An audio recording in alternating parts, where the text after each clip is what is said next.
ਰਾਜਸਥਾਨ ਦੇ ਗੰਗਾਨਗਰ ਦੀ ਰਹਿਣ ਵਾਲੀ ਇੱਕ ਮਹਿਲਾ ਨੇ ਅਬੋਹਰ ਵਿਖੇ ਇੱਕ ਹੋਟਲ ਵਿੱਚ ਰੱਖੀ ਪ੍ਰੈਸ ਕਾਨਫਰੰਸ ਦੌਰਾਨ ਪੱਤਰਕਾਰਾਂ ਨਾਲ ਗੱਲਬਾਤ ਕਰਦਿਆਂ ਆਮ ਆਦਮੀ ਪਾਰਟੀ ਦੇ ਹਲਕਾ ਇੰਚਾਰਜ ਦੀਪ ਕੰਬੋਜ ਤੇ ਜਬਰ ਜਨਾਹ ਦੇ ਦੋਸ਼ ਲਗਾਏ। ਅਜੀਤ ਪੰਜਾਬੀ ਦੀ ਆਥੈਂਟਿਕ ਖਬਰਾਂ ਦੇ ਲਈ ਸਬਸਕ੍ਰਾਈਬ ਕਰੋ ਅਜੀਤ ਵੈਬ ਟੀਵੀ ਅਤੇ ਤਾਜ਼ੀ ਖਬਰਾਂ ਦੀ ਨੋਟੀਫਿਕੇਸ਼ਨ ਪਾਉਣ ਦੇ ਲਈ ਬੈਲ ਆਈਕਨ ਤੇ ਕਲਿੱਕ ਕਰੋ। उसने 7 महीने तक 7 महीने हो गए मुझे दीप कंबोज ने मुझे मदद के बहाने बहुत यूज़ किया है। मैं उसके पास पिछले साल गई थी 12वें महीने में मदद मांगने के लिए, जो मेरा 47 नंबर केस है उसके लिए।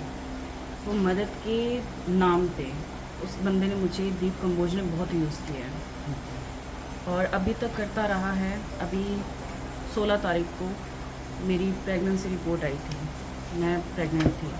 तो कल उसने समाइल कंबोज और अमन कंबोज और एक उनके साथ कोई बंदा है जो उनके ऑफिस का ही है, मैं वैसे उसे नहीं जानती, उसके साथ आके उन लोगों ने मुझे दवाई दे दी। कल से मेरी मतलब तबीयत ठीक नहीं है, ये मेरी प्रेगनेंसी रिपोर्ट है। मतलब दीप कंबोज ने मदद के नाम पे बहुत यूज़ किया, मेरा बहुत ज़्यादा यूज़ किया और टॉर्चर इतना ज़्यादा किया है जिसकी कोई हद नहीं, लिमिट क्रॉस कर दी उन लोगों ने, इतना मुझे टॉर्चर किया है। विजय कंबोज ने मुझे बहुत कुछ बोला है, गाली गलोच भी उस बंदे ने की है। स्माइल, अमन, एक इनके साथ एक और बंदा है, मुझे बहुत टॉर्चर किया, यहाँ तक कि मेरे ट्रीटमेंट भी चल रहे हैं। जब आपने इसका विरोध किया हाँ जी, तब उनका क्या रिएक्शन? विरोध किया तो यही है कि नाम है, आप अपना देख लो, कल को पछताओगे अगर सामने अगर आप आते हो तो। फिर मुझे इस बात से डर भी था, भी आम आदमी पार्टी का है, भी कल को मुझे नुकसान पहुंचा सकता है, पर डर के चलते भी फिर कितना टाइम, क्योंकि बिना मेरी परमिशन के इन लोगों ने मुझे दवाई दे दी, बिना मेरी परमिशन के ये लोग सब कुछ करते रहे हैं। दीप कंबोज ने सिर्फ एक कि आपकी माँ और भाई का नाम निकलवा दूंगा, उस केस से नाम निकलवाना तो दूर, उस केस का कभी जिक्र भी नहीं हुआ।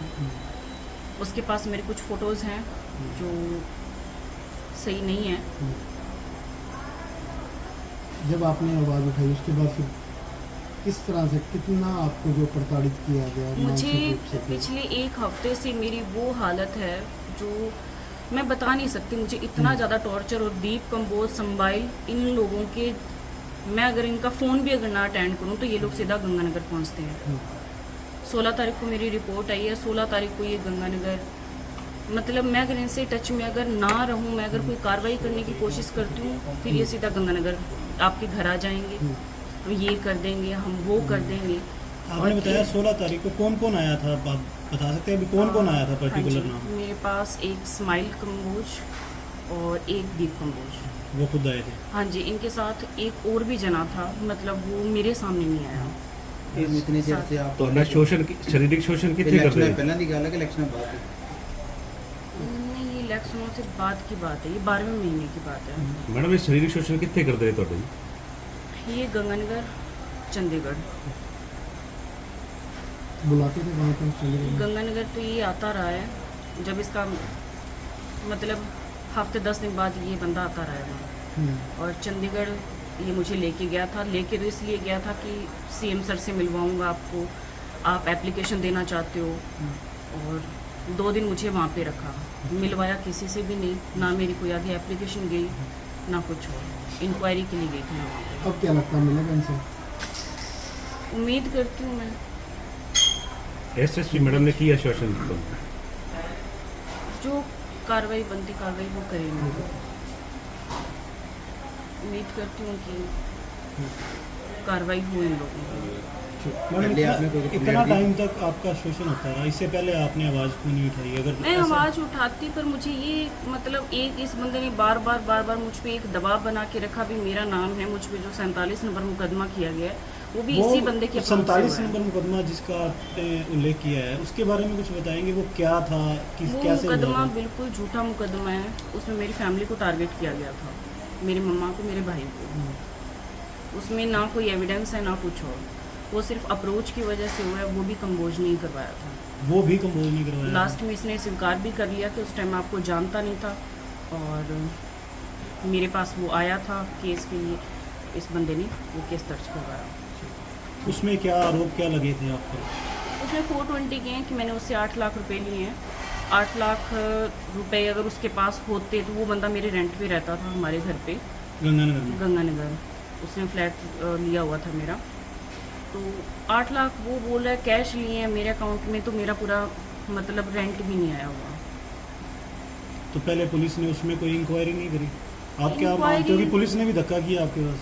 इस चीज़ में तो किया है, बिल्कुल किया है। दीप की शय पर भी दीप कम्बोज की शायद। इससे पहले भी किसी एक मुकदमे में इन्वॉल्व रहे हैं आप? 22 नंबर से पहले भी किसी मुकदमे में, जो उसके बारे में? मेरा मेरे हस्बैंड के साथ तो चल रहा है, वो तो मेरी लाइफ है। नहीं, उसके यानी जो कंप्लेनेंट है 22 नंबर मुकदमे में, उसके साथ भी कोई? नहीं, ऐसा कुछ नहीं। ਉਧਰ ਦੂਜੇ ਪਾਸੇ ਦੀਪ ਕੰਬੋਜ ਨੇ ਪ੍ਰੈਸ ਕਾਨਫਰੰਸ ਕਰਕੇ ਪੱਤਰਕਾਰਾਂ ਨਾਲ ਗੱਲਬਾਤ ਕਰਦੇ ਹੋਏ ਮਹਿਲਾ ਉੱਪਰ ਉਸ ਨੂੰ ਬਲੈਕਮੇਲ ਕਰਨ ਦੇ ਦੋਸ਼ ਲਗਾਏ। ਮਾਮਲਾ ਜਿਹੜਾ ਪਿਛਲੇ 2-3 ਦਿਨਾਂ ਤੋਂ ਚੱਲ ਰਿਹਾ ਹੈ, ਗੰਭੀਰ ਮਾਮਲਾ ਹੈ। ਸਾਡੇ ਤੇ ਵੀ ਗੰਭੀਰ ਆਰੋਪ ਲੱਗੇ ਹੈ। ਬਹੁਤ ਸਾਡੇ ਵਾਸਤੇ ਵੀ ਇਹ ਇੱਕ ਵਾਰੀ ਬੰਦੇ ਨੂੰ ਹੁੰਦਾ ਹੈ ਕਿ ਇਹੋ ਜਿਹੇ ਮਸਲੇ ਨੂੰ ਆਪਣੇ ਤੇ ਹੰਡਾਉਣਾ ਇੱਕ ਬਹੁਤ ਹੀ ਮੁਸ਼ਕਿਲ ਕੰਮ ਹੁੰਦਾ ਹੈ। ਪਰ ਫਿਰ ਵੀ ਮੈਂ ਦਲੇਰੀ ਦੇ ਨਾਲ, ਹੌਸਲੇ ਦੇ ਨਾਲ ਤੁਹਾਡੇ ਸਾਹਮਣੇ ਬੈਠਾ। ਸਵੇਰ ਤੋਂ ਲੋਕਾਂ ਦੇ ਵਿੱਚ ਵੀ ਬੈਠਾ, ਇੱਥੇ ਹੀ ਬੈਠਾ, ਮੈਂ ਆਫਿਸ 'ਚ ਬੈਠਾ। ਜਿਹੜਾ ਮਾਮਲਾ ਕੱਲ ਸ਼ੁਰੂ ਹੋਇਆ ਹੈ, ਇਹ ਕੋਈ ਮਹਿਲਾ ਹੈ ਬਬੀਤਾ ਕੁਮਾਰੀ ਗੰਗਾਨਗਰ ਤੋਂ, ਜਿਨ੍ਹਾਂ ਵੱਲੋਂ ਇਹ ਸਾਰੇ ਆਰੋਪ ਜਿਹੜੇ ਆ ਉਹ ਲਗਾਏ ਗਏ ਆ। ਇਹਦੇ ਵਿੱਚ ਮੈਂ ਜੋ ਵੀ ਗੱਲ ਕਹਾਂਗਾ ਤੁਹਾਡੇ ਸਾਰਿਆਂ ਦੇ ਸਾਹਮਣੇ, ਕਿਉਂਕਿ ਸਾਰੇ ਲੋਕਾਂ ਨੇ ਸੁਣਨੀ, ਪੰਜਾਬ ਵਾਸੀਆਂ ਨੇ ਸੁਣਨੀ, ਬਹੁਤ ਸਾਰੇ ਚੈਨਲਾਂ ਨੇ ਬਿਨਾਂ ਵਰਜ਼ਨ ਲਏ ਆਪਣੇ ਵੱਲੋਂ ਵੀ ਚਲਾਇਆ, ਕਿਉਂਕਿ ਹਰ ਕਿਸੇ ਨੂੰ ਇਹ ਹੁੰਦਾ ਹੈ ਕਿ ਮੇਰੇ ਵਿਊ ਥੋੜੇ ਜਿਹੇ ਜ਼ਿਆਦਾ ਆ ਜਾਣਗੇ, ਕਿਸੇ ਪੋਲੀਟੀਕਲ ਬੰਦੇ ਦਾ ਨਾਮ ਹੈ ਤਾਂ ਉਹ ਵੀਡੀਓ ਚੱਲਦੀ ਬਹੁਤ ਹੈ ਤਾਂ ਹਰ ਕਿਸੇ ਨੇ ਚਲਾਈ ਹੋਏਗੀ। ਤਾਂ ਮੈਂ ਬੜੀ ਇਮਾਨਦਾਰੀ ਨਾਲ ਤੁਹਾਨੂੰ ਦੱਸਾਂਗਾ, ਕਿਉਂਕਿ ਮੇਰਾ ਪੱਖ ਲੋਕਾਂ ਦੇ ਸਾਹਮਣੇ ਰੱਖਣਾ, ਪੰਜਾਬ ਦੇ ਸਾਹਮਣੇ ਰੱਖਣਾ ਬਹੁਤ ਜ਼ਰੂਰੀ ਹੈ, ਕਿਉਂਕਿ ਮੈਂ ਇੱਕ ਪਾਰਟੀ ਨੂੰ ਰਿਪਰੈਜ਼ੈਂਟ ਕਰਦਾ, ਜਿਸ ਪਾਰਟੀ ਨੇ ਬੜੇ ਮਾਣ ਤੇ ਸਤਿਕਾਰ ਦੇ ਨਾਲ ਆਪਦੇ ਇੱਕ ਵਰਕਰ ਨੂੰ ਟਿਕਟ ਦਿੱਤੀ ਸੀ। ਜੇ ਅੱਜ ਮੇਰੇ ਤੇ ਗੱਲ ਆਈ ਹੈ ਤਾਂ ਉਹ ਮੇਰੇ ਤੋਂ ਪਹਿਲਾਂ ਮੇਰੀ ਪਾਰਟੀ ਤੇ ਗੱਲ ਆਈ ਹੈ, ਜਿਹਦੇ ਨਾਲ ਮੇਰੀ ਪਾਰਟੀ ਦਾ ਅਕਸ਼ ਵੀ ਖਰਾਬ ਹੁੰਦਾ ਹੈ। ਤਾਂ ਮੈਨੂੰ ਇਸ ਗੱਲ ਦਾ ਦੁੱਖ ਵੀ ਹੈ ਕਿ ਇਸ ਕਰਕੇ ਜਿਹੜਾ ਮੇਰੀ ਪਾਰਟੀ ਦਾ ਨਾਮ ਵੀ ਕਿਤੇ ਨਾ ਕਿਤੇ ਇਹਨੂੰ ਧੱਕਾ ਲੱਗਿਆ। ਪਰ ਇਹ ਜਿਹੜਾ ਮਾਮਲਾ ਹੈ, ਇਹਨੂੰ ਮੈਂ ਤੁਹਾਡੇ ਸਾਹਮਣੇ ਬੜੀ ਇਮਾਨਦਾਰੀ ਨਾਲ ਕੱਲੀ ਕੱਲੀ ਗੱਲ ਸੱਚ ਤੁਹਾਡੇ ਸਾਹਮਣੇ ਤੁਹਾਡੇ ਜਰੀਏ ਲੋਕਾਂ ਤੱਕ ਰੱਖਣਾ ਚਾਹਾਂਗਾ। ਇਹ ਜੋ ਬਬੀਤਾ ਕੁਮਾਰੀ ਹੈ, ਗੰਗਾਨਗਰ ਦੇ ਰਹਿਣ ਵਾਲੇ ਹੈ, ਤਾਂ ਇਹਨਾਂ ਵੱਲੋਂ ਇਹ ਮੇਰੇ ਪਿਛਲੇ 5-6 ਮਹੀਨਿਆਂ ਤੋਂ ਸੰਪਰਕ 'ਚ ਆਏ ਹੈ। ਇਹ ਗੱਲ ਸ਼ਾਇਦ ਮੇਰੇ ਘਰੇ ਵੀ ਨਹੀਂ ਪਤਾ ਹੋਊਗੀ, ਕਿਉਂਕਿ ਜਦੋਂ ਕੋਈ ਮਸਲਾ ਖੜਾ ਹੋ ਜਾਂਦਾ ਹੈ ਤਾਂ ਉਹਨੂੰ ਬੰਦਾ ਕਈ ਵਾਰੀ ਉਲਝ ਜਾਂਦਾ, ਉਹਨੂੰ ਸਮਝ ਨਹੀਂ ਆਉਂਦੀ ਕਿ ਕੀ ਕੀਤਾ ਜਾਵੇ। ਤਾਂ ਪਿਛਲੇ 5-6 ਮਹੀਨਿਆਂ ਤੋਂ ਮੇਰੇ ਸੰਪਰਕ 'ਚ ਆਏ ਹੈ। ਇੱਥੇ ਵਾਰ-ਵਾਰ ਇਸ ਦਫ਼ਤਰ 'ਚ ਵੀ ਵਾਰ-ਵਾਰ ਆਉਂਦੇ ਰਹੇ ਹੈ। ਉਹਦੀ CCTV ਫੁਟੇਜ ਵੀ ਜਿਹੜੀ ਹੈ ਉਹ ਸਾਡੇ ਇੱਥੇ ਮੌਜੂਦ ਹੋਏਗੀ। ਕੰਮ ਵਾਸਤੇ ਨਹੀਂ, ਕਈ ਵਾਰੀ ਮੈਂ ਨਹੀਂ ਹੁੰਦਾ ਸੀ ਤਾਂ ਸਾਰੀ ਦਿਹਾੜੀ ਇੱਥੇ ਆਫਿਸ 'ਚ ਬੈਠੇ ਰਹਿੰਦੇ ਸੀ, ਸਾਰੀ ਦਿਹਾੜੀ ਇੱਥੇ ਬੈਠ ਕੇ ਚਲੇ ਜਾਂਦੇ ਸੀ। ਐਦਾਂ ਦਾ ਵੀ ਇੱਥੇ ਹੁੰਦਾ ਰਿਹਾ। ਤਾਂ ਧੀਰੇ ਇਹਨਾਂ ਨੇ ਫੋਨ ਕਾਲ ਤੇ ਗੱਲਬਾਤ ਜਿਹੜੀ ਹੈ ਉਹ ਬਿਲਕੁਲ ਹੋਣ ਲੱਗ ਗਈ ਸੀ ਇਹਨਾਂ ਨਾਲ। ਪਰ ਜਿਹੜੀ ਬੜੀ ਜ਼ਰੂਰੀ ਗੱਲ ਹੈ, ਜਿਹੜੀ ਬੜੀ ਇੰਪੋਰਟੈਂਟ ਗੱਲ ਹੈ, ਉਹ ਇਹ ਹੈ ਕਿ ਮੈਨੂੰ ਨਹੀਂ ਪਤਾ ਸੀ। ਠੀਕ ਹੈ, ਕਈ ਵਾਰੀ ਅਟਰੈਕਸ਼ਨ ਹੋ ਜਾਂਦੀ ਹੈ, ਕਿਸੇ ਨੂੰ ਵੀ ਹੋ ਜਾਂਦੀ, ਅਸੀਂ ਇਨਸਾਨ ਹਾਂ। ਪਰ ਜਿਹੜਾ ਇਹ ਮਾਮਲਾ ਹੈ, ਇਹਦੇ ਵਿੱਚ ਹੋਇਆ ਕਿ ਇਹਨਾਂ ਨੇ ਜਦੋਂ ਗੱਲਬਾਤ ਹੋਣ ਲੱਗ ਗਈ, 1-2 ਵਾਰੀ ਇੱਥੇ ਇਕੱਠੇ ਵੀ ਹੋਏ, ਤਾਂ ਇਹਨਾਂ ਨੇ ਹਰ ਇੱਕ ਚੀਜ਼ ਦੀ ਰਿਕਾਰਡਿੰਗ, ਹਰ ਇੱਕ ਚੀਜ਼ ਦੀ ਵੀਡੀਓ ਰਿਕਾਰਡਿੰਗ, ਇਹ ਮੈਂ ਤੁਹਾਨੂੰ ਦੱਸਦਾ, ਇਹ ਵੈਲ ਟ੍ਰੇਨਡ ਨੇ। ਇਹਨਾਂ ਨੂੰ ਹਰ ਇੱਕ ਚੀਜ਼ ਦੇ ਬਾਰੇ ਪ੍ਰੋਪਰ ਜਾਣਕਾਰੀ, ਕਿਉਂਕਿ ਇਹਨਾਂ ਨੇ ਬਹੁਤ ਸਾਰੇ ਪੁੱਠੇ ਸਿੱਧੇ ਆਪਰੇਸ਼ਨ ਕੀਤੇ ਹੈ, ਇਹਨਾਂ ਤੋਂ ਕਰਵਾਏ ਗਏ ਆ। ਉਹ ਮੇਰੇ ਕੋਲ ਸਾਰੀ ਡਿਟੇਲ ਹੈ, ਕਿਹਨੇ ਕਰਵਾਏ ਹੈ, ਕਿਸ ਕੰਮ ਵਾਸਤੇ ਕਰਵਾਏ ਹੈ, ਉਹ ਸਾਰੇ ਆਪਰੇਸ਼ਨ ਕਰਵਾਏ ਗਏ। ਤਾਂ ਇਹਨਾਂ ਨੇ ਟਾਰਗੇਟ ਕਰਕੇ ਮੈਨੂੰ ਚੁਣਿਆ। ਉਹਦੇ ਪਿੱਛੇ ਕਿਹਨਾਂ ਲੋਕਾਂ ਦਾ ਹੱਥ ਹੈ? ਬਹੁਤ ਸਾਰੇ ਤਾਂ ਅੱਜ ਲੋਕਾਂ ਦੇ ਸਾਹਮਣੇ ਵੀ ਆ ਚੁੱਕੇ ਆ, ਨੰਗੇ ਹੋ ਚੁੱਕੇ ਆ, ਕਿਉਂਕਿ ਉਹਨਾਂ ਦਾ ਪੂਰਾ ਜ਼ੋਰ ਲੱਗਿਆ ਹੋਇਆ। ਸਵੇਰ ਤੋਂ ਸ਼ਾਮ ਤੱਕ ਉਹਨਾਂ ਦਾ ਇੱਕੋ ਕੰਮ ਹੈ ਕਿ ਦੀਪ ਕੰਬੋਜ ਉਹ ਜੋ ਕਰ ਸਕਦੇ ਆ ਉਹਨਾਂ ਨੇ ਕੀਤਾ ਹੈ, ਕਰ ਰਹੇ ਹੈ। ਕਹਿੰਦੇ ਉਹ ਅਸੀਂ ਪਾਰਟੀ ਦੇ, ਪਰ ਉਹ ਇਸ ਕੰਮ ਤੇ ਲੱਗੇ ਹੋਏ ਆ। ਤਾਂ ਇਸ ਸਾਰੀ ਫਿਲਮ ਦੇ ਪਿੱਛੇ ਜਿਹੜਾ ਹੱਥ ਹੈ, ਮੈਨੂੰ ਲੱਗਦਾ ਉਹਨਾਂ ਦਾ। ਤਾਂ ਮੇਰੇ ਬਾਰੇ ਜੋ ਅੱਜ ਇਹਨਾਂ ਨੇ ਕੱਲ ਜੋ ਬੋਲਿਆ ਉਹਦੀ ਇੱਕ FIR ਵੀ ਜਿਹੜੀ ਅੱਜ ਗੰਗਾ ਨਗਰ ਦੇ ਵਿੱਚ ਲਾਂਚ ਕਰਵਾਈ ਗਈ ਹੈ। ਪਰ ਇਸ ਤੋਂ ਪਹਿਲਾਂ ਮੈਂ ਤੁਹਾਨੂੰ ਦੱਸ ਦਿਆਂ, ਇਸ ਮਾਮਲੇ ਦੇ ਵਿੱਚ ਮੈਂ ਪਰਸੋਂ ਮਾਨਯੋਗ SSP ਫਾਜ਼ਿਲਕਾ ਜੀ ਨੂੰ ਖੁਦ ਮਿਲਿਆ ਸੀ ਪਹਿਲਾਂ ਜਾ ਕੇ, ਕਿਉਂਕਿ ਮੈਂ ਇੰਨਾ ਕੁ ਪਰੇਸ਼ਾਨ ਹੋ ਚੁੱਕਿਆ ਸੀ, ਟੌਰਚਰ ਹੋ ਚੁੱਕਿਆ ਸੀ। ਮੈਨੂੰ ਕਈ ਵਾਰੀ ਤਾਂ ਐਂ ਲੱਗਦਾ ਸੀ ਕਿ ਜ਼ਿੰਦਗੀ ਖਤਮ ਹੈ, ਮੈਂ ਲੋਕਾਂ ਦਾ ਕੀ ਕਰਾਂਗਾ ਜਦੋਂ ਮੈਂ ਹੀ ਠੀਕ ਨਹੀਂ। ਤਾਂ ਮੈਂ ਇੰਨਾ ਪਰੇਸ਼ਾਨ ਸੀ ਕਿਉਂਕਿ ਹਰ ਇੱਕ ਕੰਮ ਲਈ ਟੌਰਚਰ ਕੀਤਾ ਜਾਂਦਾ ਸੀ, ਮਿਲਣ ਲਈ ਟੌਰਚਰ। ਜੇ ਇੱਥੇ ਬੈਠਾ ਕਿਸੇ ਦੀ ਸੁਣ ਰਿਹਾ ਤਾਂ ਜੇ ਕਹਿਤਾ ਵੀਡੀਓ ਕਾਲ ਕਰੋ ਤਾਂ ਜੇ ਨਹੀਂ ਕੀਤੀ ਤਾਂ ਟੌਰਚਰ। ਸਿੱਧਾ ਜਵਾਬ ਹੁੰਦਾ ਸੀ, ਜੇ ਹੁਣੇ ਨਾ ਕੀਤੀ ਤਾਂ ਮੇਰੇ ਕੋਲ ਜੋ ਆਡੀਓ ਵੀਡੀਓ ਮੈਂ ਸਭ ਕੁਝ ਡਿਸਕਲੋਜ਼ ਕਰ ਦਿੰਦਾ। ਹਾਲਾਂਕਿ ਉਹਦੇ ਵਿੱਚ ਕੁਝ ਆਪੱਤੀਜਨਕ ਨਹੀਂ ਸੀ, ਪਰ ਮੈਂ ਜਿਸ ਚੇਅਰ ਤੇ ਬੈਠਾ ਸੀ ਮੈਨੂੰ ਡਰ ਸੀ ਕਿ ਮੈਨੂੰ ਇਹਦੀ ਗੱਲ ਮੰਨ ਕੇ ਕਿਵੇਂ ਨਾ ਕਿਵੇਂ ਇਹਦੇ ਤੋਂ ਖਹਿੜਾ ਛਡਾਉਣਾ ਚਾਹੀਦਾ, ਮੈਨੂੰ ਇਹਦੇ ਨਾਲ ਗੱਲ ਕਰਨੀ ਚਾਹੀਦੀ। ਮੈਂ ਵਾਰ-ਵਾਰ ਗੱਲ ਕੀਤੀ, ਇਹਨੂੰ ਸਮਝਾਉਣ ਦੀ ਕੋਸ਼ਿਸ਼ ਕੀਤੀ, ਇਹਦੀ ਹਰ ਇੱਕ ਗੱਲ ਮੰਨਣ ਦੀ ਕੋਸ਼ਿਸ਼ ਕੀਤੀ ਕਿ ਕਿਵੇਂ ਨਾ ਕਿਵੇਂ ਹੱਲ ਕਰੀਏ। ਪਰ ਲਾਸਟ ਤੇ ਕੀ ਹੋਇਆ, ਇਹਦੇ ਵੱਲੋਂ ਪਿਛਲੇ 20 ਦਿਨਾਂ ਤੋਂ ਮੇਰੇ ਤੋਂ ਮੰਗ ਕੀਤੀ ਜਾ ਰਹੀ ਸੀ ਕਿ ਮੈਨੂੰ Apple iPhone 14 ਲੈ ਕੇ ਦਿਓ। ਉਹ ਔਨ ਰਿਕਾਰਡ ਹੈ, ਮੇਰੇ ਕੋਲ ਸਾਰਾ ਕੁਝ, ਮੈਂ ਹੁਣੇ ਤੁਹਾਡੇ ਸਾਹਮਣੇ ਡਿਸਕਲੋਜ਼ ਵੀ ਕਰਾਂ। ਮੈਂ ਕਿਹਾ ਜੀ ਮੇਰੇ ਕੋਲ ਤਾਂ ਇਦਾਂ ਦਾ ਕੁਝ ਹੈ ਨਹੀਂ, ਮੈਂ ਤਾਂ ਗਰੀਬ ਬੰਦਾ, ਠੀਕ ਹੈ ਮੇਰੀ ਪਾਰਟੀ ਨੇ ਡਿਊਟੀ ਲਾਈ ਹੈ, ਮੈਂ ਤਾਂ ਹੁਣ ਵੀ ਸੇਵਾ ਤੇ ਬੈਠਾ, ਮੇਰਾ ਕੋਈ ਕੰਮ ਨਹੀਂ ਚੱਲਦਾ, ਮੇਰੀ ਕੋਈ ਤਨਖਾਹ ਨਹੀਂ ਲੱਗੀ। ਜਿੰਨੇ ਕੁ ਜੋਗਾ ਮੈਂ ਆਪਦੇ ਪਰਿਵਾਰ ਨਾਲ ਉਹਨਾਂ ਦੀ ਸਹਾਇਤਾ ਦੇ ਨਾਲ ਮੈਂ ਕਰ ਰਿਹਾ। ਤਾਂ ਇਹਨੇ ਵਾਰ-ਵਾਰ ਉਹਦੀ ਮੰਗ ਕੀਤੀ, ਮੈਂ ਬੜੀ ਮੁਸ਼ਕਿਲ ਨਾਲ ਮਿਹਨਤ ਤਰਲਾ ਕਰਕੇ ਮੈਂ ਬੜੀ ਮੁਸ਼ਕਿਲ ਨਾਲ ਖਹਿੜਾ ਛਡਾਇਆ ਕਿ ਮੇਰੇ ਕੋਲ ਪੈਸੇ। ਤਾਂ ਉਹਦੇ ਵਾਸਤੇ ਵੀ ਇਹਨੇ ਬਹੁਤ ਟੌਰਚਰ ਕੀਤਾ ਕਿ ਜੇ ਤੁਸੀਂ ਨਾ ਕੀਤਾ ਤਾਂ ਮੈਂ ਮੀਡੀਆ ਦੇ ਵਿੱਚ ਆਊਂ। ਵਾਰ-ਵਾਰ ਕਿਹਾ ਗਿਆ ਭੰਡਾਰੀ, ਨਰੂਲਾ, ਮੈਂ ਇਹਨਾਂ ਦੇ ਨਾਮ ਲਵਾਂਗਾ ਕਿਉਂਕਿ ਇਹ ਸਾਰੀਆਂ ਚੀਜ਼ਾਂ ਰਿਕਾਰਡ ਨੇ, ਕਿ ਜੇ ਤੁਸੀਂ ਨਾ ਕਰੋਗੇ, ਸਾਰੇ ਮੇਰੇ ਸੰਪਰਕ 'ਚ ਹੈ, ਇਹ ਸਾਰਿਆਂ ਨੇ ਮੈਨੂੰ ਕਿਹਾ ਕਿ ਤੂੰ ਸਾਡੇ ਨਾਲ ਆ ਜਾ, ਅਸੀਂ ਤੇਰੀ ਸਾਰੀ ਮਦਦ ਕਰਾਂਗੇ, ਤੂੰ ਬਸ ਬੋਲਣਾ ਹੈ ਮੀਡੀਆ ਅੱਗੇ ਬੈਠ। ਤਾਂ ਮੈਨੂੰ ਵਾਰ-ਵਾਰ ਇਸ ਗੱਲ ਤੇ ਡਰਾਉਣ ਦੀ ਕੋਸ਼ਿਸ਼ ਕੀਤੀ ਗਈ। ਤਾਂ ਮੈਂ ਡਰਿਆ ਵੀ, ਮੈਨੂੰ ਲੱਗਿਆ ਕਿ ਮੇਰਾ ਨੁਕਸਾਨ ਹੋ ਰਿਹਾ, ਮੈਂ ਕਿਵੇਂ ਨਾ ਕਿਵੇਂ ਇਹਦੀ ਗੱਲ ਮੰਨ ਕੇ ਇਹਨੂੰ ਸੈਟੀਸਫਾਈ ਕਰਾਂ। ਹੁਣ 3-4 ਦਿਨ ਪਹਿਲਾਂ ਤੋਂ ਫੇਰ ਉਹੀ ਕੁਝ ਵੱਖ-ਵੱਖ ਚੀਜ਼ਾਂ ਦੀ ਮੰਗ। ਹੱਦ ਉਦੋਂ ਹੋ ਗਈ ਜਦੋਂ ਇਹਨੇ ਮਿਲਣ ਵਾਸਤੇ ਕਿਹਾ, ਮੈਂ ਕਿਹਾ ਮੇਰੇ ਕੋਲ ਟਾਈਮ ਨਹੀਂ, ਮੈਂ ਨਹੀਂ ਆ ਸਕਦਾ, ਮੈਂ ਬਿਜ਼ੀ। ਤਾਂ ਇਹਨੇ ਗੱਡੀ ਚੱਕੀ, ਰਾਤ ਨੂੰ ਮੇਰੇ ਪਿੰਡ ਪਹੁੰਚ ਗਈ, ਘਰ ਜਾ ਕੇ ਗੇਟ ਖੜਕਾਏ, ਰਾਤ ਨੂੰ 12-1 ਵਜੇ ਦਾ ਟਾਈਮ, दारू ਪੀ ਕੇ ਉੱਥੇ ਜਲੂਸ ਕੱਢਿਆ ਪੂਰਾ ਜਿੰਨਾ ਇਹ ਕਰ ਸਕਦਾ। ਮੈਨੂੰ ਡਰ ਹੋ ਗਿਆ, ਮੈਂ ਮੁੰਡੇ ਭੇਜੇ ਉਸ ਤੋਂ ਬਾਅਦ ਆਪਦੇ। ਮੈਂ ਕਿਹਾ ਯਾਰ ਕਿਵੇਂ ਮਰਜ਼ੀ ਇਹਦੇ ਨਾਲ ਗੱਲ ਕਰੋ ਵੀ ਕੀ ਪ੍ਰੋਬਲਮ ਕੀ ਹੈ, ਵੀ ਅਸੀਂ ਜਦੋਂ ਤੇਰਾ ਕੁਝ ਮਾੜਾ ਨਹੀਂ ਕਰਿਆ, ਤੇਰੇ ਨਾਲ ਕੋਈ ਗੱਲ ਨਹੀਂ, ਠੀਕ ਹੈ, ਜੇ ਗੱਲ ਹੁੰਦੀ ਹੈ ਤਾਂ ਤੇਰੀ ਕੰਸੈਂਟ ਨਾਲ ਹੁੰਦੀ ਹੈ, ਉਹ ਵੀ ਆਪਣੇ ਕੋਲ ਔਨ ਰਿਕਾਰਡ ਹੈ। ਤਾਂ ਇਹਨਾਂ ਨੇ ਜਦੋਂ ਜਾ ਕੇ ਗੱਲ ਕੀਤੀ, ਕਹਿੰਦੇ ਵੀ ਦਿੱਕਤ ਕੀ ਹੈ, ਮਸਲੇ ਦਾ ਹੱਲ ਕਿਵੇਂ ਕਰੀਏ, ਵੀ ਕਿਉਂ ਤੁਸੀਂ ਬਿਨਾਂ ਗੱਲ ਤੋਂ ਪਰੇਸ਼ਾਨ ਕਰ ਰਹੇ ਹੋ। ਤਾਂ ਉਹਨੇ ਕਿਹਾ ਕਿ ਮੈਨੂੰ 30 ਲੱਖ ਰੁਪਈਆ ਚਾਹੀਦਾ ਹੈ ਜੇ ਜਾਨ ਛਡਾਉਣੀ ਹੈ ਤਾਂ ਮੇਰੀ।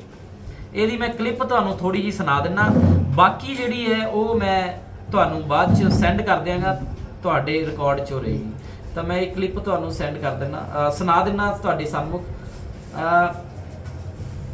ਇਹ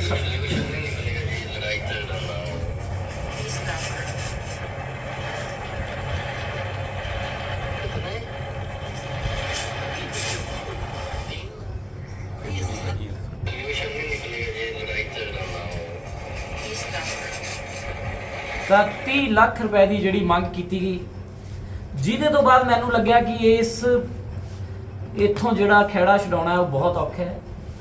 ਇਹਨੇ ਹਰ ਇੱਕ ਚੀਜ਼ ਨੂੰ ਪੂਰਾ, ਜਿੱਦਾਂ ਹਨੀ ਟਰੈਪ ਹੁੰਦੇ ਆ ਮਸਲਿਆਂ ਦੇ ਵਿੱਚ ਆਪਾਂ ਦੇਖਦੇ ਹਾਂ, ਇਹਨੇ ਪੂਰਾ ਹਨੀ ਟਰੈਪ ਲਾ ਕੇ ਉਹ ਸਾਰਾ ਹਰ ਇੱਕ ਚੀਜ਼ ਨੂੰ ਰਿਕਾਰਡ ਤੇ ਲਿਆ ਕਿ ਇਹਨਾਂ ਨੂੰ ਡਰਾਇਆ ਜਾ ਸਕਦਾ ਹੈ। ਕਿਉਂਕਿ ਪੋਲੀਟੀਕਲ ਲਾਈਫ 'ਚ ਸੀ ਮੈਂ, ਤਾਂ ਇਹਨੂੰ ਇਸ ਗੱਲ ਕਲੀਅਰ ਸੀ ਕਿ ਇਹਨਾਂ ਨੂੰ ਡਰਾਇਆ ਜਾ ਸਕਦਾ। ਤਾਂ ਇਹਨੇ ਇਹ ਸਾਰਾ ਕੁਝ ਰਿਕਾਰਡ ਕਰਕੇ 30 ਲੱਖ ਰੁਪਏ ਦੀ ਮੰਗ ਕੀਤੀ।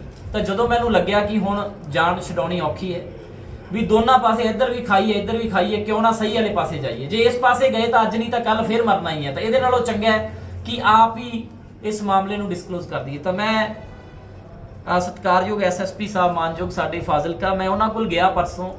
ਮੈਂ ਉਹਨਾਂ ਨੂੰ ਆਪਦੀਆਂ 2 ਕੰਪਲੇਂਟ ਦਿੱਤੀਆਂ, ਉਹਦੇ ਵਿੱਚ ਮੈਂ ਇਹਨਾਂ ਦਾ ਸਾਰਾ ਜ਼ਿਕਰ ਕਰਿਆ, ਮੈਂ ਸਾਰਾ ਰਿਕਾਰਡ ਦਿੱਤਾ ਕਿ ਮੇਰੇ ਤੋਂ ਆਹ ਚੀਜ਼ਾਂ ਦੀ ਮੰਗ ਕੀਤੀ ਜਾ ਰਹੀ ਹੈ ਤੇ ਜਿਹੜਾ ਮੈਨੂੰ ਬਲੈਕਮੇਲ ਕੀਤਾ ਜਾ ਰਿਹਾ, ਪਰੇਸ਼ਾਨ ਕੀਤਾ ਜਾ ਰਿਹਾ, ਟੌਰਚਰ ਕੀਤਾ ਜਾ ਰਿਹਾ। ਤਾਂ ਜਦੋਂ ਮੈਂ ਉੱਥੇ ਐਪਲੀਕੇਸ਼ਨ ਦਿੱਤੀ ਤਾਂ ਜਿਹੜੇ ਹੁਣ ਹਰ ਰੋਜ਼ ਲਾਈਵ ਕਰਦੇ ਆ, ਇਹਨਾਂ ਨੇ ਹਰ ਜਗ੍ਹਾ ਆਪਦਾ ਸਿਸਟਮ ਬਣਾਇਆ ਹੋਇਆ। ਜਿਵੇਂ ਇਹਨਾਂ ਨੂੰ ਪਤਾ ਲੱਗਿਆ ਕਿ ਦੀਪ ਉੱਥੇ ਪਹੁੰਚਿਆ, ਇਹਨਾਂ ਨੇ ਅਗਲੇ ਦਿਨ ਇਹ ਉੱਥੇ ਪਹੁੰਚ ਗਏ ਤੇ ਇਹਨਾਂ ਨੇ ਆਪਦੇ ਵੱਲੋਂ ਇੱਕ ਸ਼ਿਕਾਇਤ ਕੀਤੀ। ਉਹ ਸ਼ਿਕਾਇਤ ਦੇ ਵਿੱਚ ਲਿਖਿਆ ਪ੍ਰੈਗਨੈਂਸੀ ਰਿਪੋਰਟ ਕੋਈ ਦਿਖਾਈ ਗਈ ਹੈ, ਤੁਸੀਂ ਸਾਰੇ ਮੀਡੀਆ ਵਾਲੇ ਸਾਥੀ ਬੈਠੇ ਹੋ, ਲੋਕਾਂ ਨੇ ਵੀ ਦੇਖਿਆ। ਮੈਂ ਕਹਿੰਦਾ ਕਿ ਦੇਖੋ, ਮੈਂ ਅੱਜ ਤੱਕ ਜੋ ਵੀ ਗੱਲ ਬੋਲੀ ਹੈ ਔਨ ਰਿਕਾਰਡ ਤੁਹਾਡੇ ਸਾਹਮਣੇ ਬੋਲੀ ਹੈ, ਮੈਂ ਉਹਦਾ ਦੇਣਦਾਰ ਹੁੰਨਾ, ਹਮੇਸ਼ਾ ਉਸ ਗੱਲ ਨੂੰ ਮੈਂ ਜਵਾਬਦੇਹ ਸਮਝਦਾ ਹਾਂ। ਇਹੋ ਜਿਹਾ 1% ਵੀ ਕਿਤੇ ਸ਼ੋ ਹੋ ਜੇ ਤਾਂ ਲੋਕਾਂ ਦੀਆਂ ਜੁੱਤੀਆਂ ਤੇ ਮੇਰਾ ਸਿਰ ਜੇ ਸਾਬਤ ਹੋ ਜੇ, ਜਾਂ ਇਦਾਂ ਦਾ ਕੁਝ ਹੋਇਆ ਵੀ ਹੋਵੇ ਵੀ ਜਿਹੜਾ ਇਹਨੇ ਕਿਹਾ ਵੀ ਮੇਰੇ ਨਾਲ ਆ ਹੋਇਆ, ਰੇਪ ਹੋਇਆ ਤੇ ਮੈਂ ਪ੍ਰੈਗਨੈਂਟ ਸੀ ਤੇ ਮੇਰੇ ਨਾਲ ਆ ਕੀਤਾ।